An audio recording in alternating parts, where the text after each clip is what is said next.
This review has been all about choosing the appropriate method, so I wanted to discuss one more thing that we haven't talked about in a while, and that's which sampling method is best. So this is going back all the way to Unit 2. So we've learned 4 different sampling methods in this class. The first one was a simple random sample. That just means every sample of a certain size has the same chance of being selected. There's no restrictions on it. So you could imagine it like just putting a bunch of slips of paper in a hat and then drawing them out completely at random. That would be a simple random sample. Next is a systematic sample. So that's where you select every 10th person, for example, to be in your sample. So maybe I would look at the classroom and I would just go along the rows and I would select every 10th person to be in my sample and give them a survey. That would be systematic. Next is a stratified random sample. This starts by classifying the population into groups of similar individuals. When you're grouping similar individuals together, you call those strata, and then taking a random sample from within each group.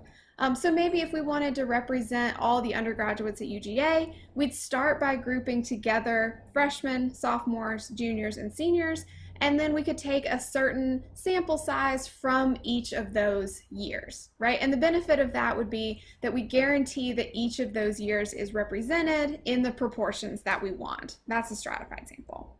The last one is cluster sampling. This still involves dividing the population into groups, but instead of grouping similar individuals together, we're using diverse groups called clusters.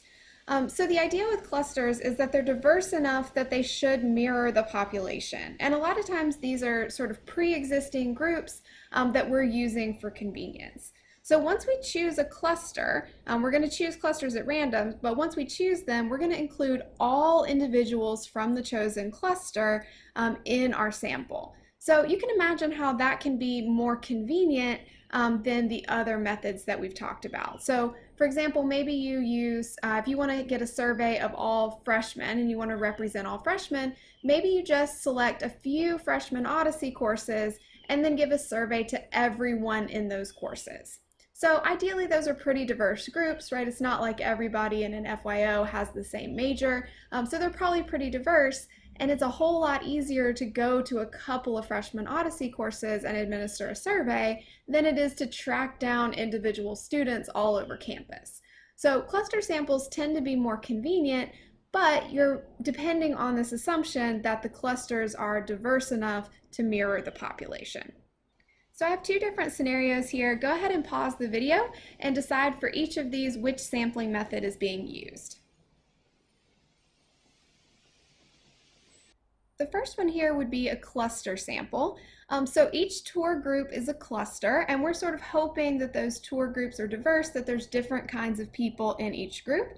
And then once we sample a tour group, we ask everyone on the bus. So you can see how this would be pretty convenient just to have to do the survey process a few times and ask everybody on the bus.